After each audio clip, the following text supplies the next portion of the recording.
Hello friends, कैसे हैं आप लोग। सबको मेरा जय भीम, नमो बुद्धा। बुद्ध और उनका धम्म में ध्यान व समाधि मार्गों का अध्ययन व अभ्यास। नंबर 1। जिस समय गौतम अपनी समस्या का हल ढूंढने के लिए अनेक मार्गों की जांच कर रहे थे, उन्होंने ध्यान मार्ग चित्त की एकाग्रता से अवगत होने का विचार बनाया। नंबर 2। उस समय ध्यान मार्ग के 3 मत प्रचलित थे। नंबर 3। तीनों मतों में एक बात समान थी कि सांस पर नियंत्रण ही चित्त की एकाग्रता प्राप्त करने का साधन था। नंबर 4। सांस को नियंत्रित रखने का मत आनापान सति कहलाता था। नंबर 5। सांस को नियंत्रित करने का एक दूसरा मत प्रचलित था जो प्राणायाम कहलाता था। यह सांस लेने की प्रक्रिया के 3 विभाग करता था। नंबर 1। पूरक, अंदर सांस देना, अंदर सांस खींचना। नंबर 2। कुंभक, सांस को रोके रखना। नंबर 3। रेचक, सांस को बाहर निकाल देना।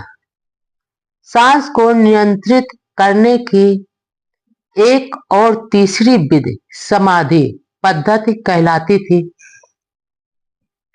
नंबर 6। अलार कलाम ध्यान मार्ग में आचार्य के रूप में प्रचलित था। गौतम को लगा यह अच्छा होगा कि यदि वह अलार कलाम की देख रेख में ध्यान मार्ग का कुछ अभ्यास कर ले। नंबर 7। इसलिए उसने अलार कलाम से कहा कि क्या वह कृपा करके उसे ध्यान मार्ग का प्रशिक्षण देंगे। नंबर 8। अलार कलाम ने उत्तर दिया, बहुत प्रसन्नता से। नंबर 9। अलार कलाम ने उन्हें अपने ध्यान मार्ग की विधि सिखाई। इसके 7 चरण या 7 सोपान सीढ़ियां थी। नंबर 10।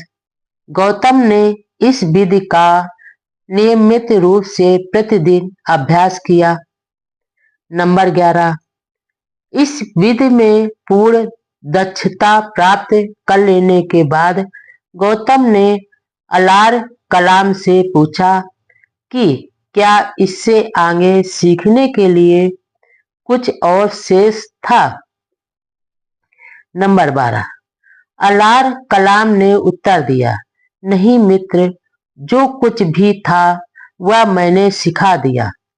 और इसके साथ ही गौतम ने अलार कलाम से विदा ली। नंबर 13।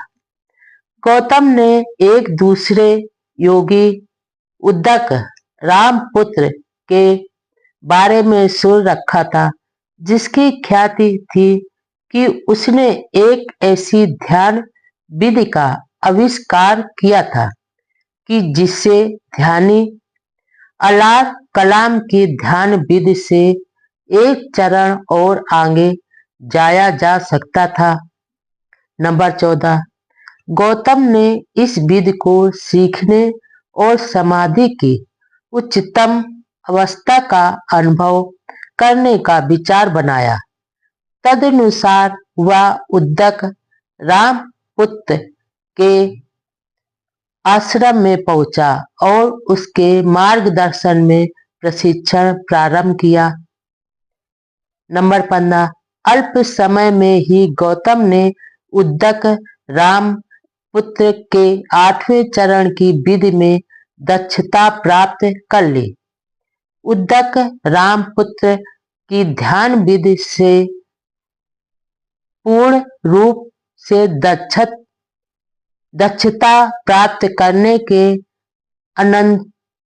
अनंतर गौतम ने उनसे भी वही प्रश्न पूछा जो उन्होंने अलार कलाम से पूछा था।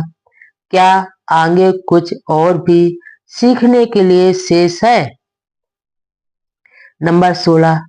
उद्दक रामपुत्र ने भी वही उत्तर दिया, नहीं मित्र, इसके अतिरिक्त तुम्हें सिखाने के लिए मेरे पास और कुछ नहीं है। नंबर 17।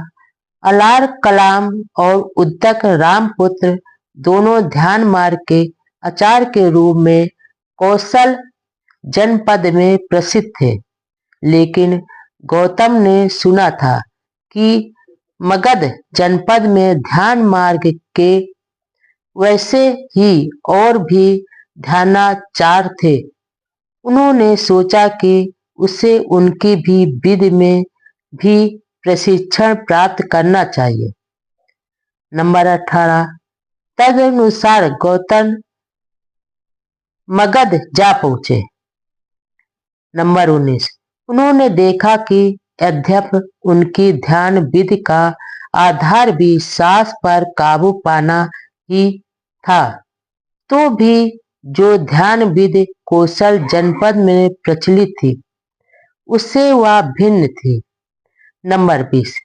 इस ध्यान विधि में सांस लेना नहीं था, अपितु चित्त की एकाग्रता प्राप्ति के लिए सांस को रोकना था।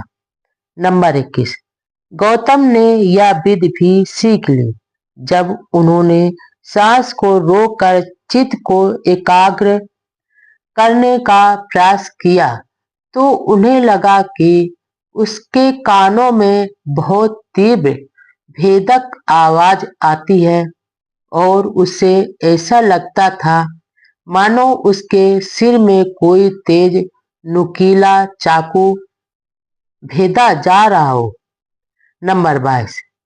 यह बहुत कष्टदायक प्रक्रिया थी, लेकिन गौतम उसमें भी दक्षता प्राप्त करने में सफल रहे। नंबर 23।